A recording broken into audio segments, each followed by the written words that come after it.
Los contenidos de los programas de opinión emitidos en este canal son responsabilidad de las personas que los expresan. Por lo tanto, no comprometen la línea editorial del canal. Teleamiga Internacional, transformando vidas.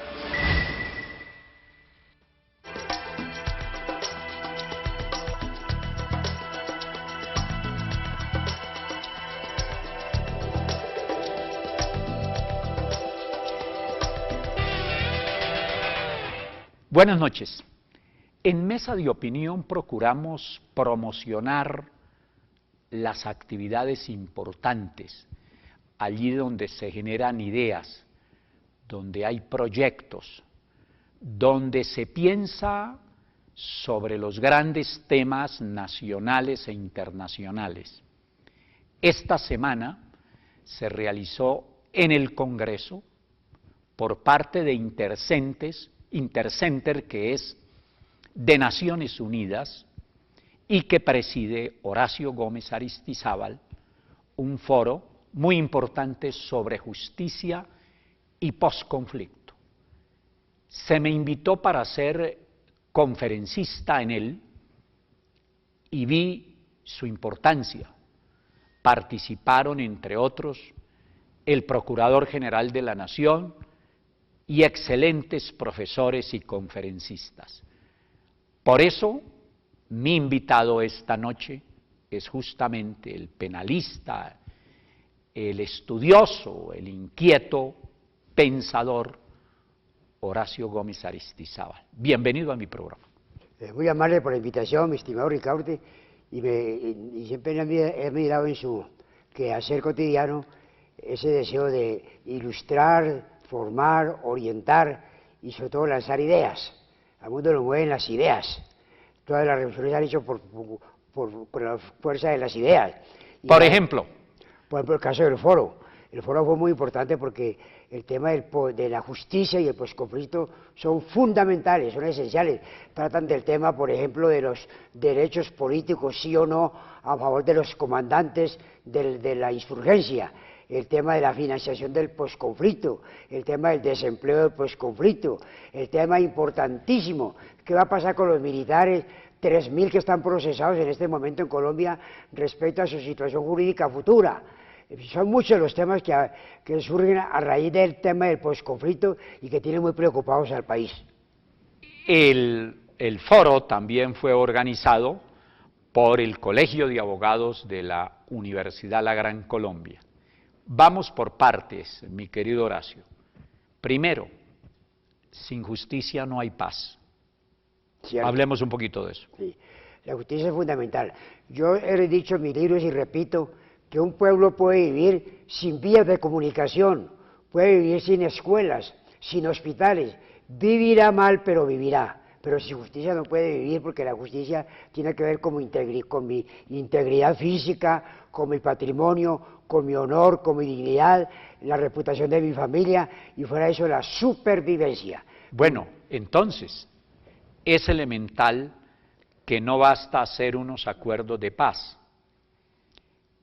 que si no logramos que amén de esos acuerdos de paz haya justicia, simplemente no habrá paz.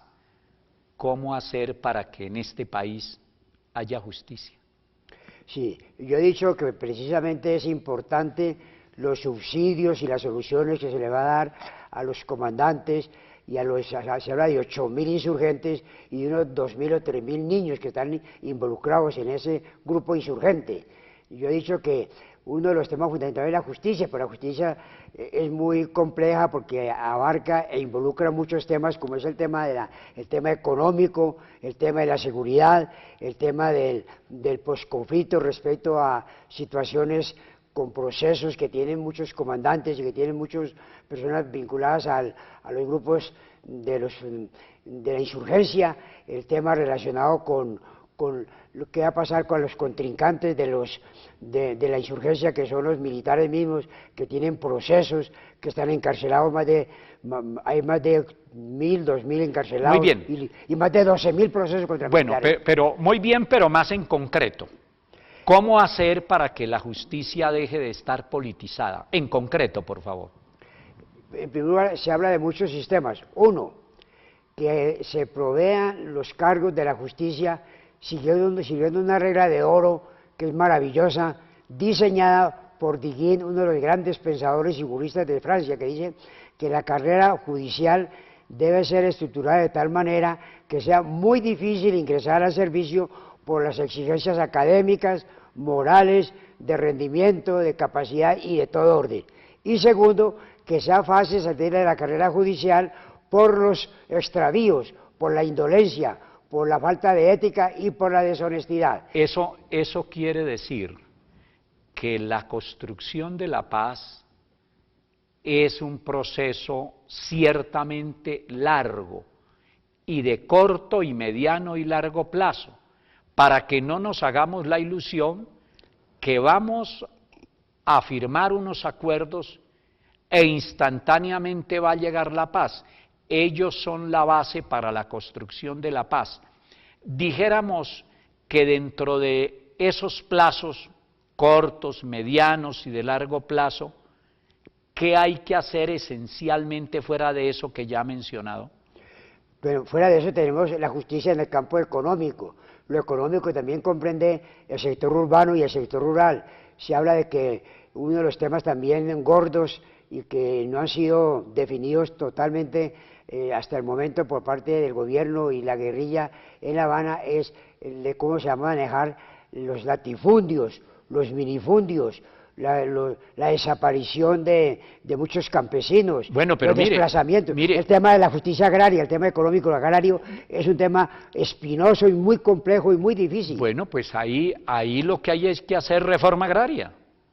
Exactamente, y esa reforma agraria es costosa porque implica afrontar varios temas, semillas, suelos, capacitación del campesino, tecnología para el campo, vías de comunicación, irrigación para épocas de verano, prever los inviernos que hacen estragos. Eso también, como usted ve, hay muchas ramificaciones en cualquier tema o subtema relacionado con la justicia, bien sea económica, bien sea social, bien sea política. Mire, se aterran de que el Estado colombiano ha empezado a cederle mucho a la guerrilla. ¿Sabe qué creo yo? Que la guerrilla en muchos campos como este está pidiendo menos de lo que necesita el país. Entonces, una reforma agraria debe hacerse no porque lo pida la guerrilla, una reforma agraria debe hacerse porque aquí hay una excesiva concentración de la propiedad de la tierra. Y si no hay mayores equilibrios en ese campo y en otros, será muy difícil que realmente exista la paz. Sí, empezando porque en este momento el 40% o el 38% de la población colombiana está en los campos, y en los campos hay mucha miseria. Se dice y se repite que el 80 o 90% del campo no tiene, por ejemplo, sanitarios, tienen pisos de tierra, no tienen casas decorosas, no tienen puestos de salud, no tienen vías de comunicación. Pensemos en los llanos orientales, que son el 60% del territorio colombiano, y donde solamente el 6% de la población. Lo que falta en materia de vías de comunicación. Se dice que la única gran vía transnacional que existe en la Amazonía la hizo la guerrilla, no el gobierno. Bueno, mire, eso lo que nos está indicando es que hay una inmensa brecha entre el campo y la ciudad, que hay que superar. ¿Cómo? Eso y algo más después de la primera muy pequeña pausa. Ya regresamos a Mesa de Opinión.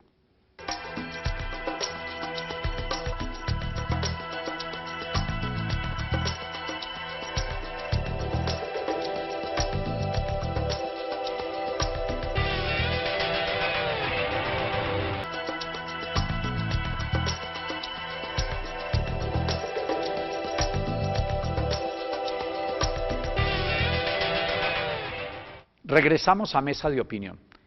Este país es desequilibrado por donde se mire.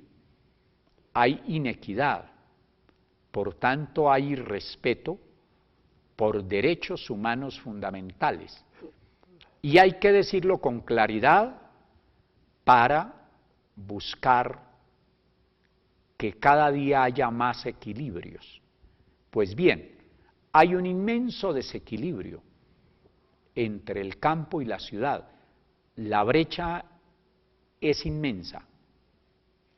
¿Cómo superarla?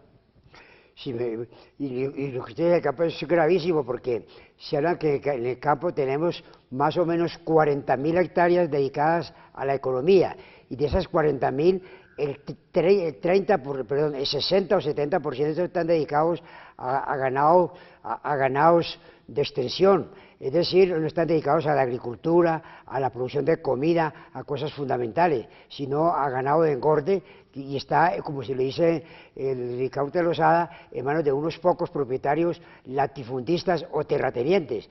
Y mientras no se haga una reforma agraria para que haya una mejor redistribución de la tierra y una mejor explotación económica, y que haya desde luego también participación del Estado con las vías de comunicación, se dice que solamente el 15% de las carreteras colombianas están pavimentadas, y fuera de eso no hay vías de comunicación en los llanos orientales y en muchos centros de producción económica, en zonas vitales para la economía. Se habla que, por ejemplo, para transportar alimentos de las zonas rurales a Corabastos, es mucho lo que se pierde por falta de frigoríficos, o sea, congelar las frutas, porque no hay vías de comunicación adecuadas, y todo eso está redunda en perjuicio de los campesinos. Uno ve, por ejemplo, los campesinos en Boyacá, muchas veces con los productos en la orilla de la carretera, que tienen que abandonarlos porque les sale mal, si los van a vender, los tienen que vender por menos de lo que les costó producir esos productos. A ver, pero lanzo una idea, pues muy simple. ¿Qué tal si a través de las universidades, como por ejemplo la Gran Colombia y en general de las universidades públicas y privadas, se emprendiera un programa a través del cual se hiciera pedagogía para la paz? Lo primero sería formar pedagogos para la paz. Cierto. Y esos pedagogos podrían ser los profesores y los estudiantes, para que en una motivación hacia ellos, los fines de semana se desplazaran a los campos, integrando el campo a la ciudad y buscando los mecanismos a través de los municipios, de los departamentos y de los distritos, para ir cerrando esa brecha, por ejemplo, mediante protección de derechos humanos y mediante una serie de políticas encausadas a través de pedagogos para la paz. Usted está hablando del municipio, le hago este comentarito muy importante. Ahora se dice que es más importante ser alcalde de cualquier municipio de Colombia que lograr un cargamento de coca o de productos ilícitos en Estados Unidos, porque el cargamento solamente produce utilidad una vez que se produzca la venta en Estados Unidos. En cambio, una alcaldía en Colombia dura 4 años y hacen bellezas económicas en forma indebida y en forma deshonesta esos políticos. Entonces se está hablando de que las alcaldías, en vez de promover el desarrollo económico, favorecer a los campesinos, el tema de las vías, el tema de subsidios, el tema de la educación, el tema de la salud, tantas cosas que necesitan los campesinos, se dedican a reembolsar el dinero que le han dedicado a la elección para llegar a ser alcaldes, y despojar desde luego de esos dineros de la comunidad en beneficio propio. Mire, usted que hizo foros sobre justicia y posconflicto, ¿no le parece que algo que es vital es que los municipios y los distritos en Colombia entiendan que la paz se está pactando desde el poder central, pero la efectivización de la paz, la concreción de la paz, se hace allá en los municipios del país? Sí, desde luego, sobre el terreno. Por eso yo he tenido siempre una mentalidad municipalista, de tipo comarcano o de tipo provinciano, en el sentido de que a la provincia hay que darle más autonomía, darle más recursos. Todo está demasiado centralizado, todo está concentrado en Bogotá, en lo político, en lo financiero, en todos los órdenes, y eso desde luego redunda en perjuicio de la provincia. Hace falta, como dice el amigo Ricardo de Lozada, que haya descentralización en la educación, en la salud, en las finanzas, en la tecnología. La tecnología en los pueblos no ha llegado. Si todo se trabaja en forma artesanal, todavía existen las famosas esquemas para despoblar una zona boscosa y empezar a hacer los cultivos, y eso es fatal para esterilizar la tierra y convertirla en roca, en suelo arenoso, porque no hay tecnología en el campo, no hay asistencia técnica, no hay ayuda financiera, no hay préstamos blandos, no hay lo que llaman subsidios. Entonces es muy complejo, y fuera de eso estamos viendo ahora de que vienen productos de otros países subsidiados más baratos que los que producen nuestros campesinos. Me toca hacer la última pausa, pero mire, vi un dato que se ha calculado que el costo del posconflicto valdría unos 300 billones de pesos. Pues eso depende de hasta dónde el Estado pueda cancelar la inmensa deuda social que tiene con la gran mayoría de colombianos. Esto y algo más, después de la última pausa, ya regresamos a Mesa de Opinión.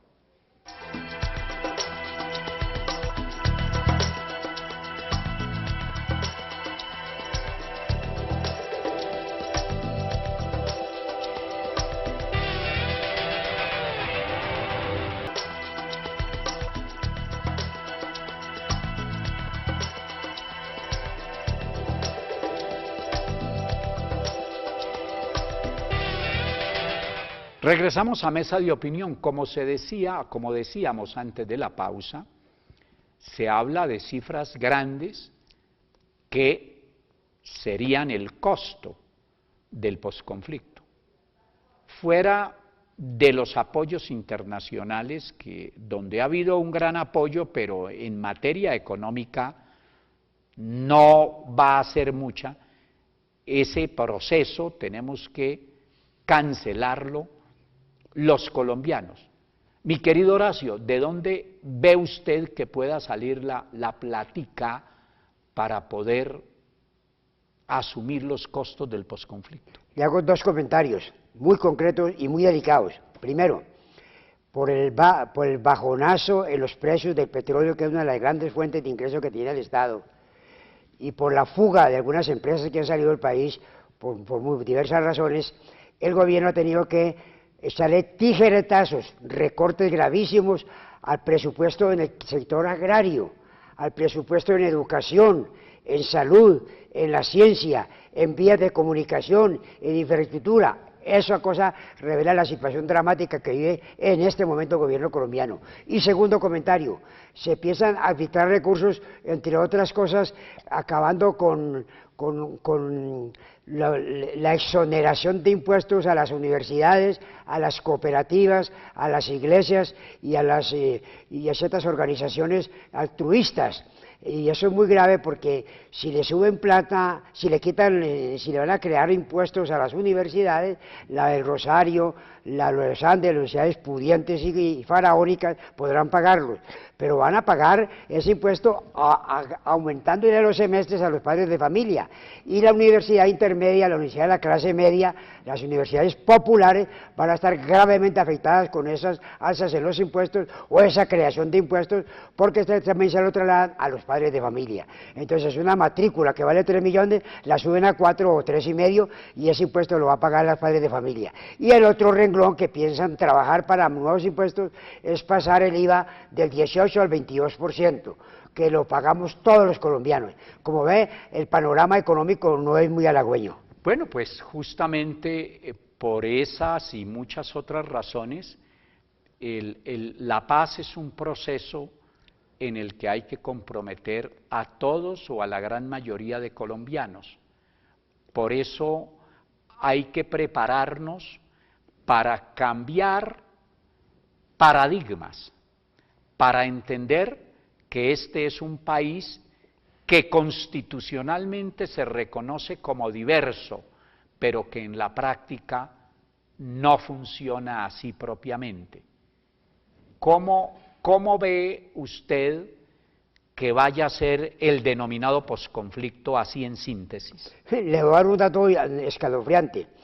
Hubo unas encuestas que los difundieron en algunos medios diciéndole a los empresarios, a las microempresas y a las familias si estarían en capacidad de recibir exguerrilleros o exguerrilleras o niños que estuvieron en la guerrilla en esas familias, en esas empresas, ¿Y qué dijeron? en esos comercios, y el 70% dijo que no. Solamente un 30% con ciertas condiciones recibirían. Y yo pregunto, Entonces, un a una momento. secuestradora, a un secuestrador, ¿quién lo va a recibir en su empresa? Bueno, entonces... Lo que usted diga, hay que hacer pedagogía. Entonces, esa es la respuesta, usted la dio. Hay que hacer pedagogía para entender que el esquema que hemos vivido es de guerra y que ahora debemos prepararnos para una política de entendimiento, justamente porque dejamos fracasar la política. ¿Cómo hacer para que la política sea definitivamente cambiada de una política y de una cultura de guerra, pasar a una política y a una cultura de paz y de convivencia? Cierto, fundamental la educación. Todos estos problemas se reducen con el tema de la educación.